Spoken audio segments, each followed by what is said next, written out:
పర్వదినం చూసుకుని ఈరోజు మన మార్కెట్ యార్డ్కి సంబంధించిన ఒక ప్రహారీ గోడ 22 మడకలకి సంబంధించి కంప్లీట్గా ప్రహారీ గోడను కూడా ఇరగొట్టడం జరిగింది.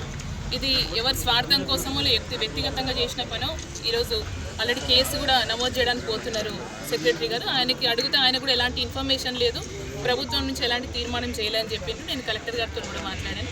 ఆయన కూడా మా దృష్టికే రాలేదు, దీని మీద మేము కూడా సీరియస్గా యాక్షన్ తీసుకుంటామని చెప్పారు. అయితే వాస్తవానికి ఈ గోడ గురించి ఇదివరకే ప్రయత్నాలు కూడా చేసిన సందర్భాలు చాలా ఉన్నాయి.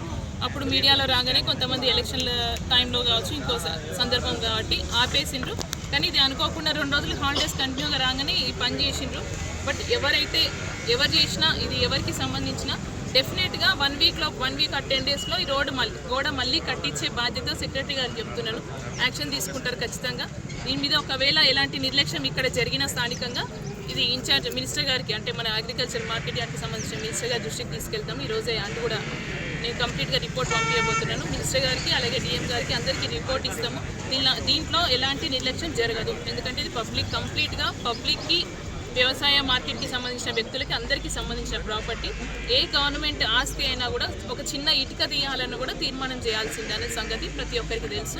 సో వితౌట్ తీర్మానం చేయడమే ఒక నేరం.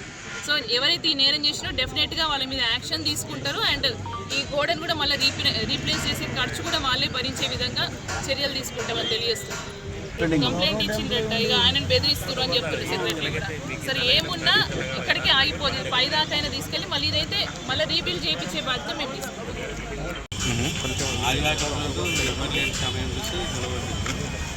ఫోన్ చేసి ఆపమంటే కూడా ఆపకుండా అట్లే ఇప్పుడు పోలీస్ స్టేషన్లో కంప్లైంట్ ఇస్తున్నాము. వాళ్ళ వాళ్ళని ఇస్తున్నాం.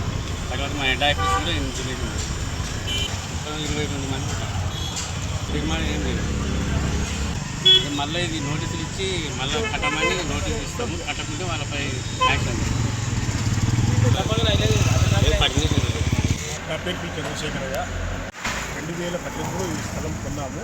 ఇంతవరకు పర్మిషన్ ఉంది మా దగ్గర. ఇప్పుడు మేము కాంపౌండ్ వాళ్ళు కొట్టి షాప్ కట్టుకుని మేము కాంపౌండ్ వాళ్ళు పడగొట్టున్నాము. 2018లో మేము మార్కెట్ యార్డ్ ద్వారా మేము ఖరీదు చేసినాము. దానికి కానీ అప్పుడు మార్కెట్ సెక్రటరీ గారు కూడా మాకు పర్మిషన్ అప్పుడే 2018లో మాకు పర్మిషన్ కూడా ఇచ్చినాడు. మళ్ళీ తర్వాత కూడా ఇప్పుడు మేము పడగొట్టాలని దానికన్నా ముందర కూడా ఇప్పుడు ఉన్న సెక్రటరీ, చైర్మన్, వైస్ చైర్మన్ ద్వారా కూడా మనం పర్మిషన్ తీసుకొని మేము ఇప్పుడు మా షాప్ రీకన్స్ట్రక్షన్ చేసేదాని కొరకు మేము డిస్మెంటల్ చేస్తున్నాం. మేము ఖరీదు చేసింది కూడా కంపౌండ్ వాళ్ళతో పాటే ఖరీదు చేసినాము. మాకు అప్పుడున్న సెక్రటరీ కూడా మాకు మీరు గోదాములు కానీ షాపులు కానీ నిర్మించడానికి మాకు ఎలాంటి అభ్యంతరం లేదని మాకు ఆయన ఒక పేపర్ కూడా ఇచ్చినారు. ఇప్పుడు ప్రజెంట్గా ఉన్న చైర్మన్, వైస్ చైర్మన్తో పాటు సెక్రటరీ కూడా మాకేం మార్కెట్కి ఎలాంటి ఇబ్బంది లేదు మాకు ఇక్కడ అని కూడా వాళ్ళు కూడా ఇచ్చినారు.